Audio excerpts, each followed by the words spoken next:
അവളുടെ അവസാന സന്ദേശം crime thriller short story in Malayalam.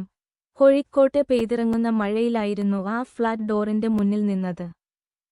Rain glass ചില്ലുകൾ നീർച്ചുണ്ടിയ തലോടലോടെ ദ്രവിച്ചുപോയ ലൊക്കേഷനിൽ നഗരത്തിന്റെ മുഴുവൻ ശബ്ദങ്ങളും ഒരു നിമിഷത്തേക്ക് നിലച്ചു. അവളുടെ മൃതദേഹം കിടന്നത് ബെഡ്റൂമിലായിരുന്നു. മരിച്ച നിലയിൽ പോലും അവളുടെ കണ്ണുകൾ ഭീതിയോടെ തുറന്നിരുന്നു. മൊബൈൽ ഫോണിന് സമീപം കറുത്ത സ്ക്രീൻ. അതിലൊരു വോയിസ് മെസ്സേജ്. 3 ദിവസങ്ങൾക്ക് ശേഷം ഡെലിവറായി. കൂടുതൽ അവൻ എന്നെ കൊല്ലാൻ പോകുന്നു. ഇവന്റെ പേര്. ശേഷം സ്റ്റാറ്റിക് ശബ്ദം മ്യൂട്ടായിക്കൊണ്ടിരിക്കുക. പോലീസ് ചേംബറിലേക്ക് കേസ് എത്തിയത് ഇന്നലെ. ഡിവൈഎസ്പി അനന്തു നാരായണൻ അന്വേഷണം ഏറ്റെടുത്തു. എല്ലാം ചതഞ്ഞുകിടക്കുന്ന പഴയ സംഭവം പോലെ തോന്നിയെങ്കിലും ഈ സന്ദേശം അയച്ചത് മരണശേഷമാണെന്നത് കഥയുടെ വഴിയെ തിരിച്ചു. അവളുടെ പേരായിരുന്നു നീലിമ രാജൻ. 28 വയസ്സുള്ള പ്രൊഫഷണൽ.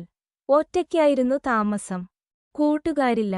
ബന്ധുക്കളെ ഒഴിവാക്കി ജീവനോടെ മുന്നേറിയ ഒരാൾ. ഫോണിൽ മെസ്സേജ് അയച്ചതും അയവില്ലാത്ത ഒരു ശബ്ദത്തോടെയാണ്. ആനന്ദിന് സംശയം തോന്നി. ഒരാളുടെ ശബ്ദം മരണത്തിന് നേരത്തെയും ശേഷത്തെയും അറിയാമോ? അന്വേഷണം ആരംഭിച്ചു. Flat CCTV കംപ്രമൈസ്ഡ്.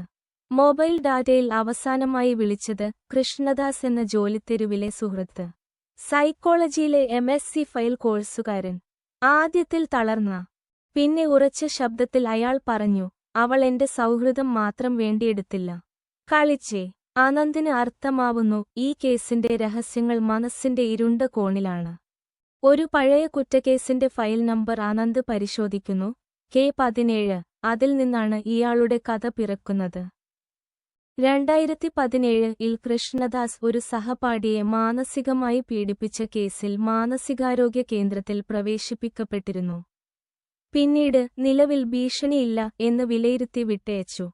നീലിമയുടെ വാട്സാപ്പ് നോട്ടിഫിക്കേഷനിൽ ഉള്ള ഒറ്റ പേര് ക്രഷ് രക്തത്തുള്ളി. ആനന്ദ് കൃഷ്ണദാസിനെ നേരത്തെ പിടിക്കുമ്പോൾ അയാളുടെ കണ്ണുകൾ തളരാതെ നോക്കുന്നു. കൂടുതൽ അവൾ തിരിഞ്ഞുപോയപ്പോൾ എന്റെ ഉള്ളിലെ ശബ്ദം പൊട്ടിത്തെറിച്ചു. ഞാൻ ആ ശബ്ദം കേട്ടു. ഞാൻ ചെയ്തത് ഞാൻ തന്നെയാണ്. അതൊരു തിരുത്തലായിരുന്നു. ആനന്ദ് ഒടുവിൽ എല്ലാം തുറന്നു. നീലിമ തന്റെ മരണഭീഷണി മനസ്സിലാക്കിയതോടെ ഓട്ടോ ഷെഡ്യൂളർ ഉപയോഗിച്ച് വോയിസ് മെസ്സേജ് 3 ദിവസം ശേഷം അയക്കാൻ സെറ്റ് ചെയ്തിരുന്നു. അത് തന്നെയാണ് തെളിവായി പോലീസിനെത്തിയതും. അവസാനിപ്പിക്കുന്നതിനുള്ള അമ്പടയാളം. അവസാന സന്ദേശം. മഴ മാറി. നഗരത്തിന്റെ നിലാവ് വീണ കാഴ്ചയിൽ ആനന്ദ് വെള്ളിപ്പുകയില കത്തിക്കുന്നു. കൂടുതൽ ഒരു വാക്ക്. ജീവൻ രക്ഷിക്കില്ല, പക്ഷേ നീതി ഒരുക്കാനാകുന്നു. അവളുടെ ശബ്ദം മരണത്തിന് ശേഷം ഞങ്ങളെ മുട്ടിയപ്പോഴും അതിനെ നാം ശ്രദ്ധിച്ചു. അതിനാൽ അവർ ഇപ്പോൾ നിശബ്ദതയിൽ വിശ്രമിക്കുന്നു.